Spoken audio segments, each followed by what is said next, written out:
J'attends que le micro puisse être arrangé. Est-ce que tu peux acclamer? Nous sommes debout pour honorer la parole de Dieu. Je vais demander à une personne de lire pour nous le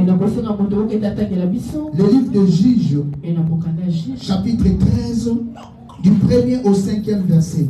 Juges chapitre 13. Juges chapitre 13, du 1er au 5e verset. Si Patricia peut lire pour nous. Juges chapitre 13, le verset 1 à 5. Nous disons au nom de Jésus-Christ de Nazareth. Nous rendons grâce à Dieu. Les enfants d'Israël firent encore ce qui déplaît à l'Éternel. Bana Isaïe basali mabe liboso nkolo. Et l'Éternel les livra entre les mains des Philistins. Polo atiki bango liboso ba Philistia. Pendant 40 ans. Muta bibu 40. Il y avait un homme de Jéréa, de la famille de Danite, Izalaki na mochomoko batangi wana. Et qui s'appelait Manosh. Kobona ye zalaki Manoash. Sa femme était stérile. Mwasi na ye azalaki ekomba. Et n'enfantait pas. Azalaki kopesa bana te. Un ange de l'Éternel apparut à la femme. Kiluba na nzambe akutani na ye.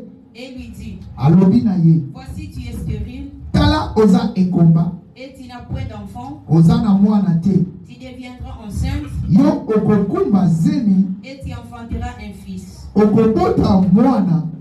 Maintenant prends bien garde. Sikoyo sala keba. Ne bois ni vin ni liqueur forte. Pomela vino te, pomela masanga makasi te. Et ne mange rien d'impur. Kolia eloko moko te pekisama. Car tu vas devenir enceinte et tu peux continuer? Car tu vas devenir enceinte et tu enfanteras un fils. Les rasoirs ne passera point sur sa tête. Parce que cet enfant sera consacré à Dieu. De le ventre de sa mère. Et ce serait lui qui commencera à délivrer Israël de la main des Philistins. Est-ce que tu peux t'asseoir?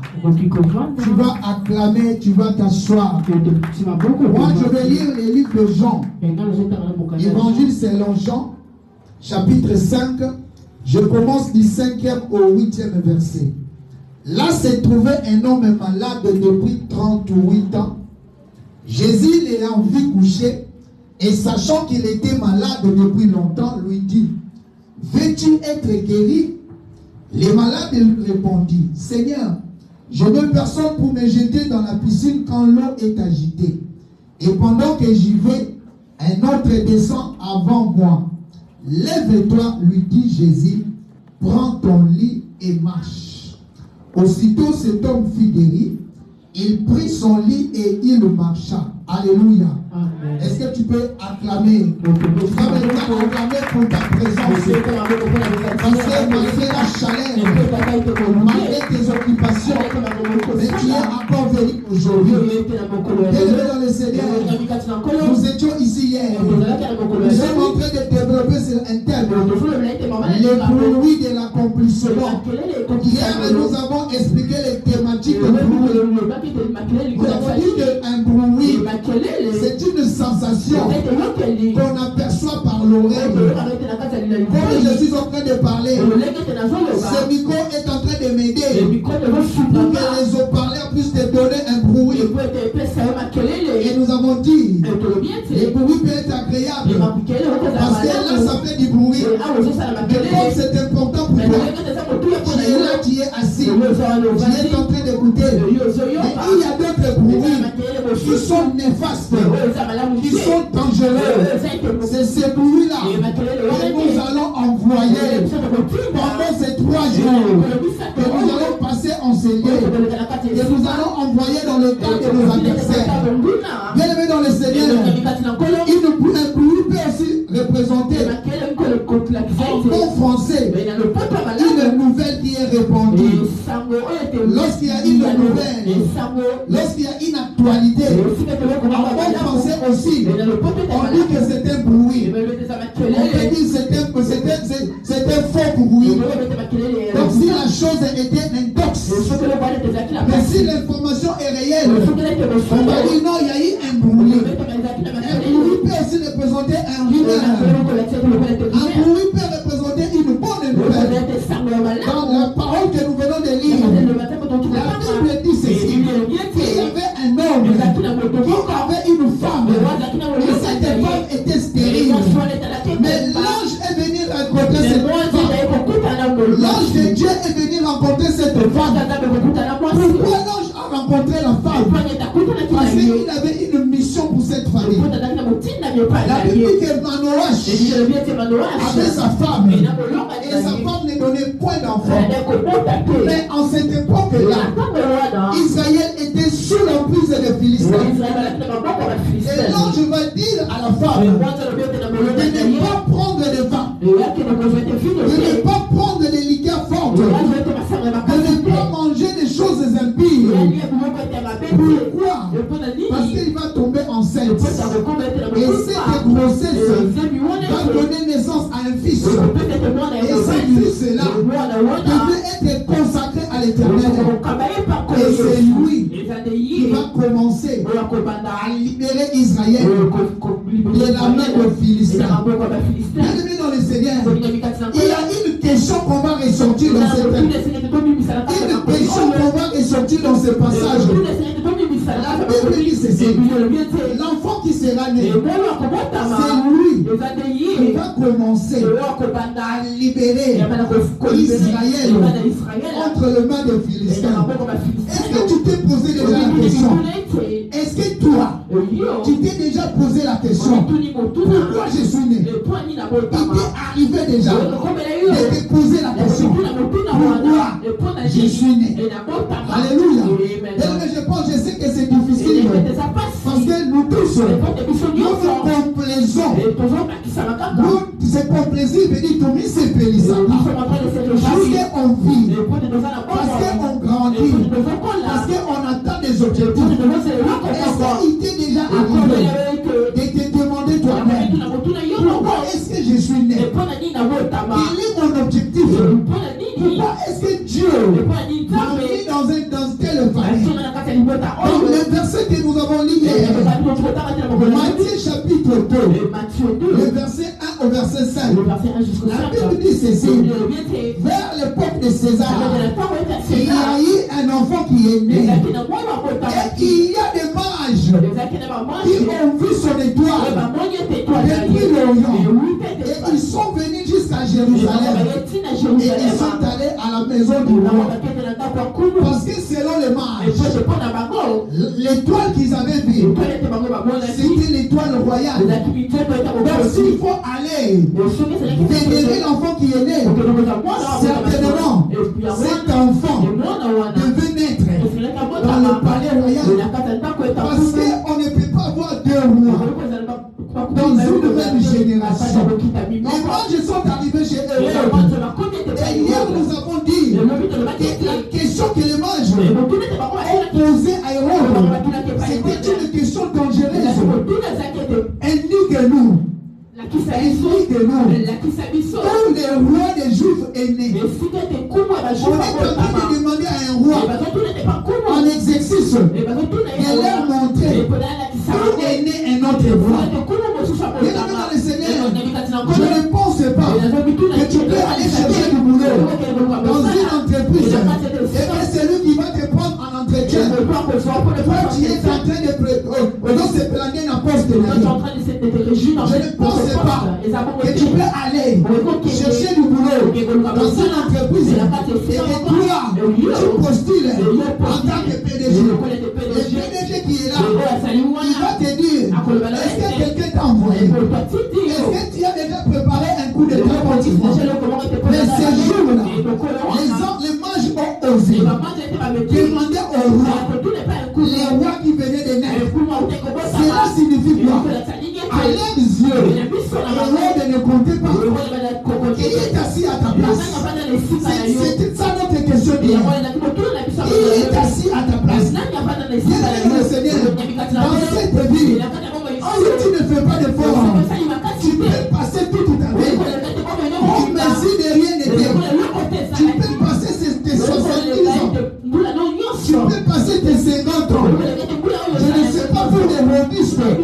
Tu peux aller jusqu'à 100 ans.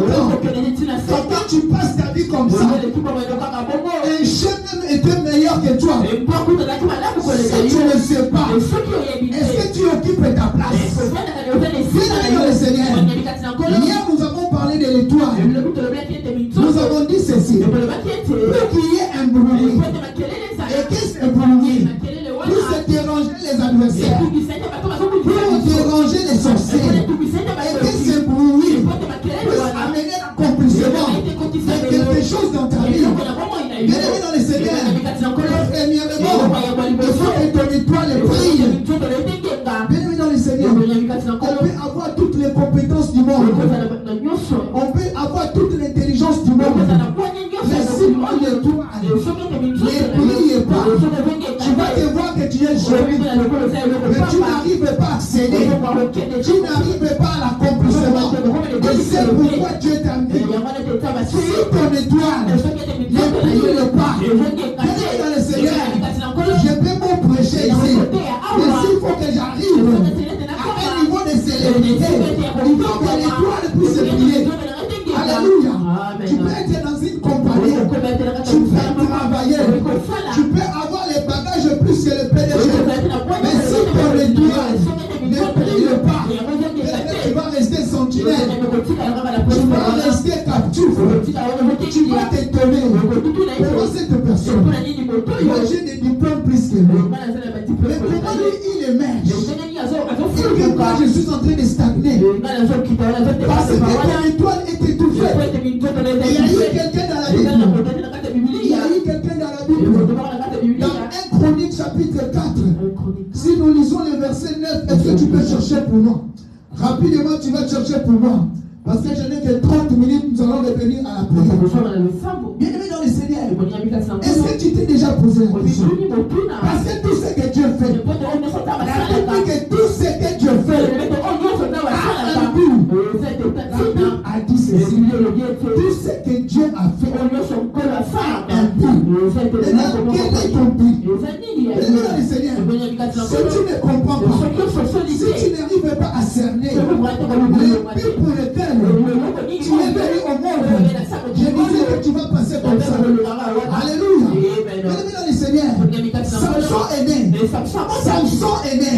Mais Samson, la maman de Samson, le papa de Samson, il savait déjà pourquoi cet enfant est né. La Bible dit qu'il sera celui qui va te livrer ici. Pourquoi toi, jusque là à cet âge, tu n'as pas encore compris, tu n'as pas encore cerné, tu n'as pas encore cherché la raison de ton existence. Dieu ne t'a pas créé inutilement. Parce que tout ce que Dieu a fait est bon. Alléluia. Est-ce que tu peux d'abord calmer pour toi-même? Parce que tu as choisi la bonne place dans cette chaleur. Est-ce que tu as trouvé 1 Chronique chapitre 4 verset 9? Est-ce que ma soeur a trouvé? Mais tu es dans la bonne place. Lorsque Jésus est né, un bébé est né. Mais on vient consulter le bébé. Mais il demande au roi, où est né le roi d'Israël? Donc Jésus est né déjà roi. C'est chose impossible. Je sais que si on peut naître dans la maison royale, on peut naître prince. Et après que le roi soit tombé, on peut devenir roi.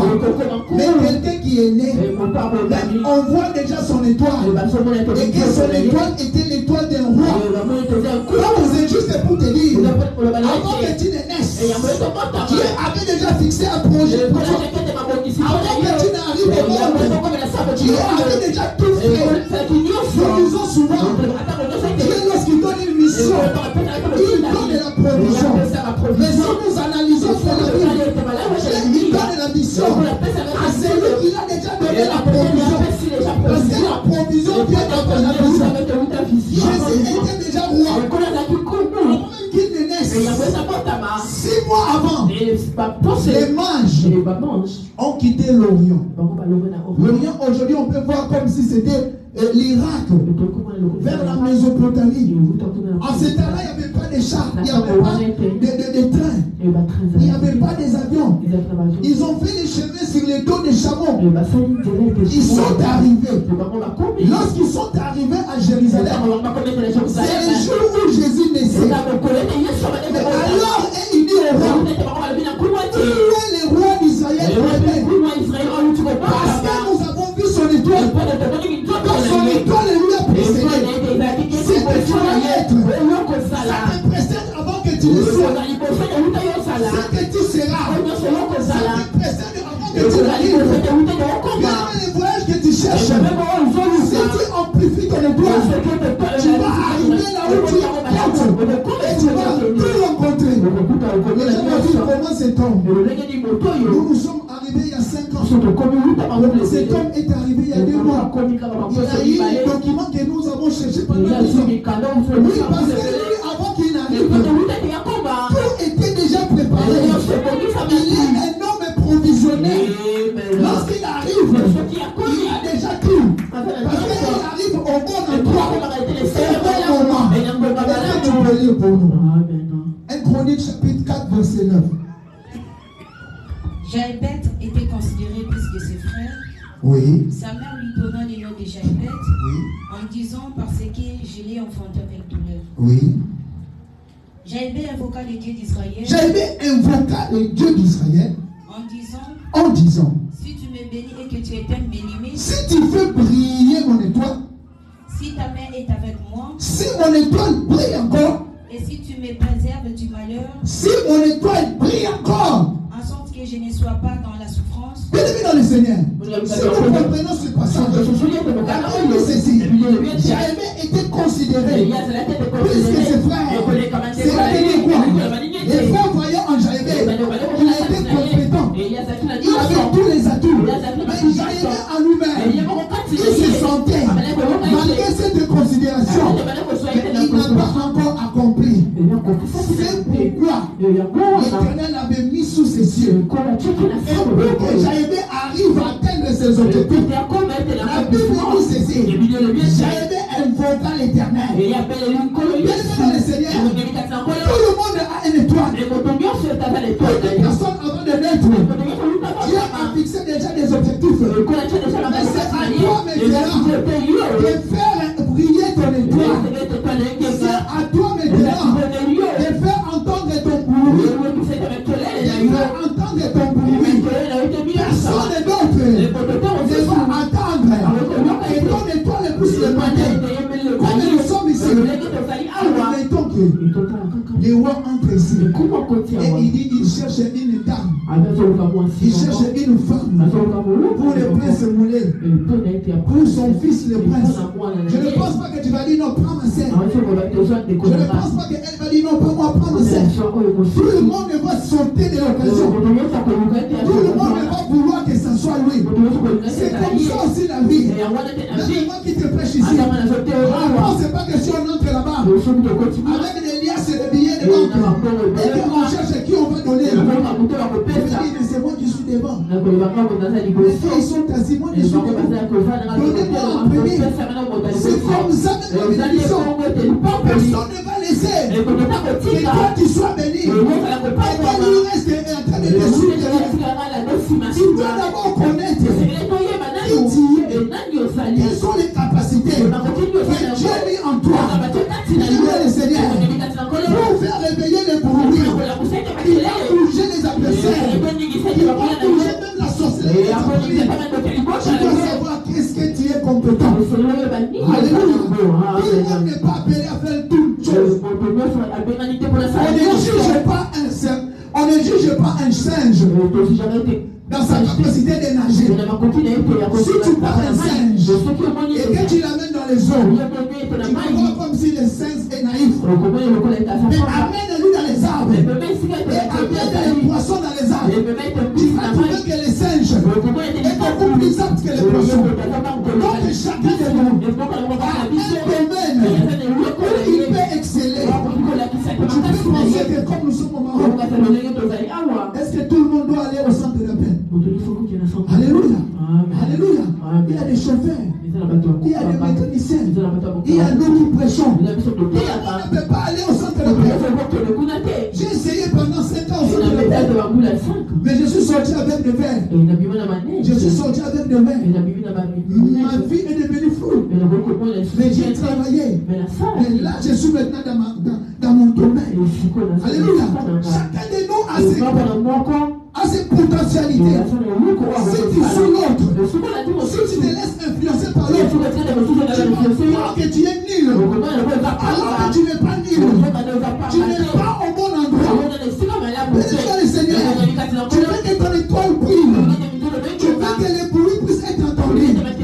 Tu veux que les gens puissent parler de toi. Cherche d'abord à savoir qu'est-ce que je suis au bon endroit. Qu'est-ce que Messie a que tu n'as pas. Qu'est-ce que Cristiano Ronaldo a que tu n'as pas. Il a une tête avec deux mains. Mais il a compris ses talents. Il est allé dans son domaine. Est-ce que tu n'as pas Cristiano? On l'amène ici. Je dis maintenant, je ne sais pas le futur de Dieu. Et quand on lui donne le micro, est-ce qu'il va exceller plus que toi? Alléluia. Mais si moi on m'amène, là où Cristiano joue, on va faire entrer au terrain. Moi si je serais nul, c'est pas qu'il a des atouts plus que moi. Mais que tu dois trouver ton domaine. C'est dans ton domaine que tu vas exceller. Et il y aura un bruit. Un bruit qui va bouleverser les gens. Ta famille va dire. Juste au Maroc. Moi, on a dit ça comme Iboui. Alléluia. Parce que tu t'es trouvé. Là où tu es à l'aise. Je vais encore te choquer. Je vais encore te choquer. Tout le monde n'est pas fait pour se marier. Alléluia.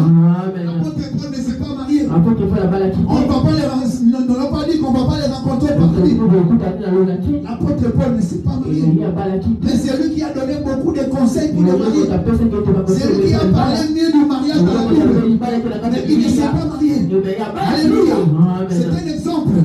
Juste pour te dire, on ne peut pas être meilleur dans tous les domaines. Toi, tu n'as pas concerné ton domaine. Mais tu penses que tu es nul. Alléluia. Tu peux être nul en français. Mais tu es meilleur dans les tresses. Mais comment on va tresser? Fais ta carrière dans les tresses. Les gens vont parler de toi. Tout le monde ne peut pas être président. Parce que dans le pays, il y a seulement un président. Je crois qu'il y a 100 millions d'habitants. Un ministre, 100 millions d'habitants. Si tout le monde veut devenir premier ministre, qui va être gouverné? Alléluia. Tout le monde ne peut pas être député. Pourquoi toi tu veux être député? Tu dois d'abord cerner quel est ton domaine. Si tu ne trouves pas ton domaine, tu peux passer à côté de la table. Samson était là.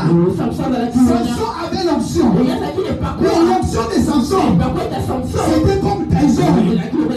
Pour frapper. Samson n'était pas un prophète. Mais il y a un bruit qui parlait de lui. Nous sommes en train de parler de lui maintenant.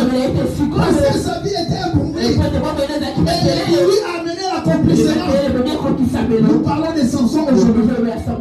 Il était un bagarreur. Il n'était pas un roi comme David.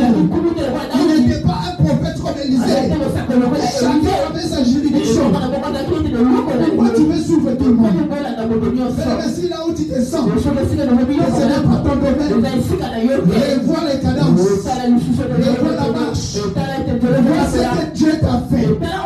Et lorsque tu vas entrer dans ta juridiction, tu vas exceller. Alléluia.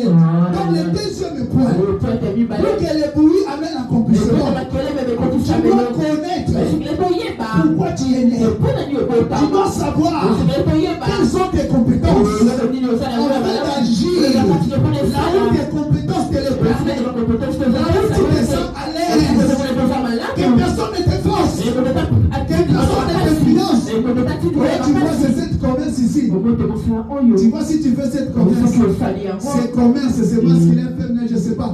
Si tu pars à Dubaï, là-bas on achète comme ça, on vend comme ça. Lui, ça réussit. Peut-être qu'il a l'onction de commerce. Mais si tu n'as pas cette onction, tu peux t'amener avec 100 000 millions de dollars.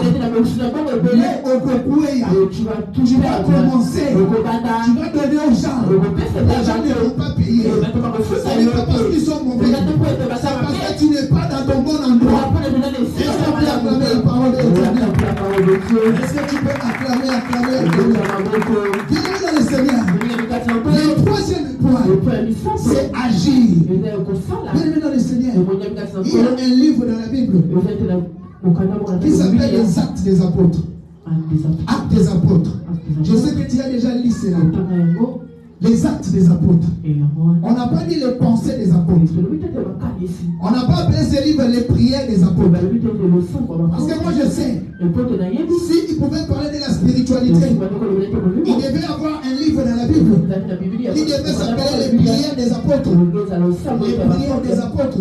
Parce qu'à l'église, nous aimons prier. C'est bien, nous dialoguons avec l'Éternel. Mais ici, on parle des actes des apôtres. Pour que nous puissions comprendre l'église, pour que nous puissions parler de l'église, parler du Seigneur. Il y a eu des gens qui ont agi. Quel est le Seigneur? Si tu veux que tu puisses prier, si tu veux qu'on puisse écouter parler de toi, tu ne peux pas rester seulement en prière. Tu dois agir. Tu dois faire des pas. Quand tu trouves ton domaine, quand tu comprends tes capacités, en plus de l'étoile qui doit briller, tu dois agir. Si tu n'agis pas, ça ne vaut rien. Tu travailles avec les gens qui osent. Tu avances avec les gens qui avancent. Tu ne peux pas te réveiller les matins pour te dire qu'il y a un boulot là-bas.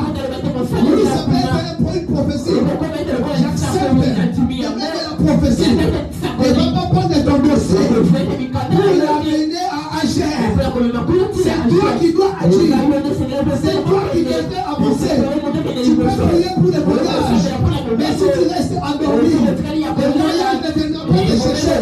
Tu dois avancer. Tu dois agir.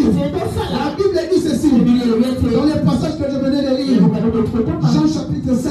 Nous connaissons l'histoire. Il y avait un homme dans la piscine qu'on appelle de Bethesda.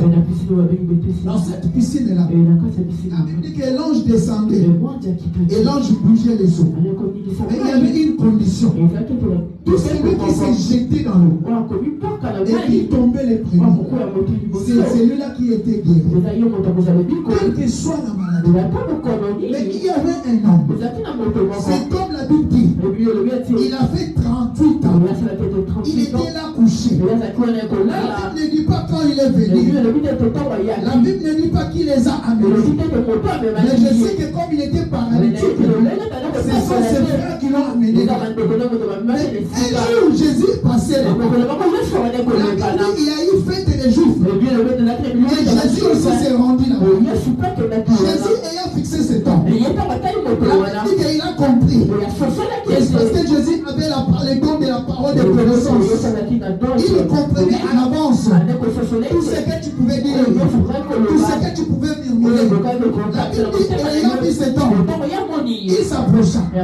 Il a demandé à cet homme, veux-tu être guéri? Dans le verset 8, l'homme répond à Jésus.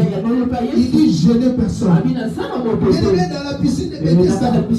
Il y avait ce syndrome-là qu'on appelle le syndrome de Bethesda. Le syndrome de Bethesda, c'est quoi? C'est un mal qui ronge même l'église. On demande à quelqu'un une question. Et qu'il répond par rapport à ses capacités. Il est en train de répondre par rapport aux capacités des autres. Pourquoi on met une parole? Pourquoi tu me qui t'a dit que pourquoi tu prends tes conflits aux autres? C'est ce syndrome-là qui détruit l'église. Il y a un syndrome à l'église qui est en train de détruire les fidèles. Tu es venu ici, tu es en train de prier, mais tu n'as pas foi en Dieu. Tu attends que ton frère va donner. Il fallait rester à la maison. Continue à appeler ton frère. Parce que tu demandes à Dieu. Mais tu sais déjà qu'il va donner. Mais pourquoi faire intervenir Dieu? Tu demandes à Dieu. Mais tu sais déjà où ça va aboutir. Oh la foi. C'est quoi ce que tu ne vois pas? C'est demander ce que tu ne connais pas. C'est aller là où tu ne sais pas. Et toi, tu veux partir. Là où tu sais déjà. Et où est la place de Dieu? C'est ce syndrome-là qui a fait que cet homme est resté 38 ans couché. Il s'attendait toujours. Quand quelqu'un puisse venir le sauver. Jésus l'a regardé. Il lui dit, prends ton lit, lève-toi et marche. Cet homme-là, je pense qu'ils avaient douté. Mais la Bible dit d'un bond, il s'est levé, il a pris son lit, il a marché. Tu veux que la chose arrive, mais agis. Agis. Tu n'agis pas. Tu n'as jamais essayé toi-même de prendre ton lit et de lever et marcher. Mais tu dis que tu n'es pas guéri. Tu t'as dit que tu n'es pas guéri. C'est toi-même qui te confie aux autres. L'homme à qui tu te confies, il est aussi comme toi. Tu attends tout de lui pour toi. Et là où lui est, est-ce que tu t'es demandé? Lui qui attend chez qui? Pour te manger le temps de lui. Tu dois agir. Tu vas être grand. Tu vas mettre des choses de grand. Tu vas agir en étant grand. Mais tu minimises pas. C'est lui que tu appelles président aujourd'hui. Il est peut-être, il a été élu aussi opposant. Avant-hier, lui aussi, il était peut-être médiocre. Parce que tu lui as dit aujourd'hui chef. Toi, tu attends tout de lui. Et lorsque lui était dans ton état, il avait attendu de qui? Tu dois bouger. Tu veux que ton bruit puisse amener l'accomplissement de la famille. Tu veux que le temps de l'adversité, le temps de la famille, puisse écouter comme Hérode. La Bible dit ceci. Lorsque Hérode écouta, il cherchait un roi, il était troublé. La Bible dit et tout Jérusalem était aussi troublé. Bien-aimés dans le Seigneur, après ces 3 jours, lorsque nous allons continuer demain, lorsque nous serons dans notre vie, tu dois venir avec l'esprit. Et en sortant de cette réunion, on va écouter un bruit qui va annoncer que les choses se sont concrétisées. Il y a une nouvelle qui s'est annoncée, que je suis déjà arrivé, je me suis déjà marié, je me suis déjà engagé, je roule déjà carrosse.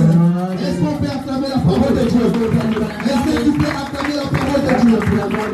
Tu vas te lever, tu vas te lever. Est-ce que tu peux te lever? Acclamer. Faites du bruit, bien levé. Je vais te laisser quelqu'un écouter le bruit. Que tu es en joie. C'est tes joies. Et de bas du sabamo. Acclamez. Est-ce que vous pouvez acclamer là-dessus? Mais quand vous écoutez mon ami, que le merci pour vos amis. S'il vous plaît d'acclamer le Seigneur pour Dieu. On a bien pour la gloire de Dieu, on a fait ce joie. Que le merci pour vos amis, on va la comprendre. Amen. Amen. Je vais la mettre là-dessus. Tout le monde comme vous allez se consommer. Dis à Dieu merci pour ces paroles. Commence à dire à Dieu merci. Et maintenant, commence à prier maintenant. Commence à prier là-dessus. Prie.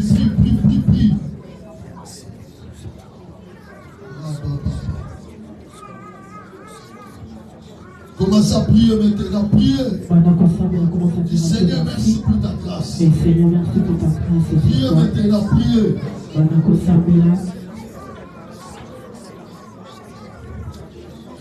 Après ces chansons, nous allons prier des prières. Et je crois que le Seigneur va te faire paix. Dieu va te faire paix. Il y a ma sœur qui est assise avec toi.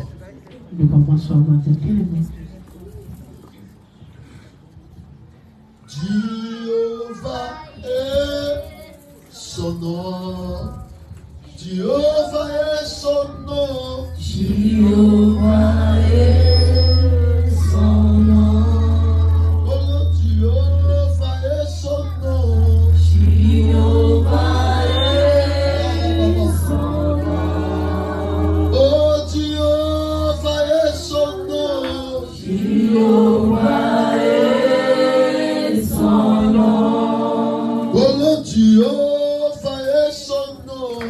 Jéhovah est son nom. Yahweh Jéhovah est son nom. Jéhovah est son nom. Oh, Emmanuel est son nom.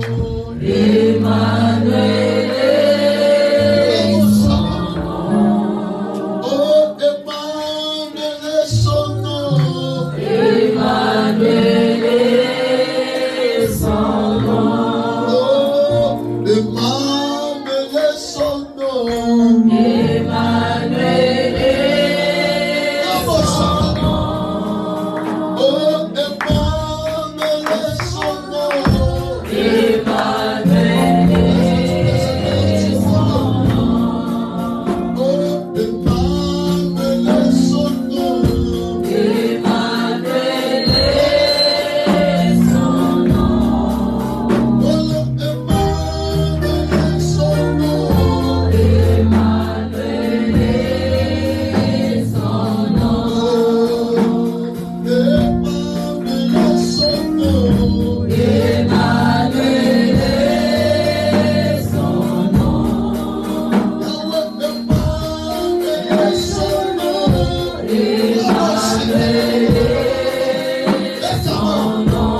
Dieu affine ta souffrance.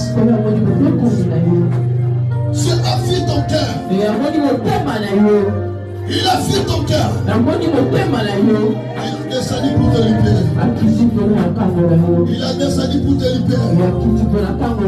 Je ne sais pas quel problème que tu as versé. Mais la main de Dieu va te toucher. Le grand chauffeur.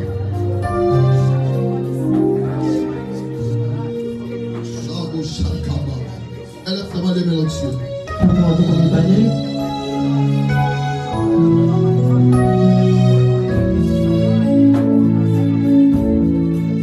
Elia,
Je sentais de voir l'image d'exaucer.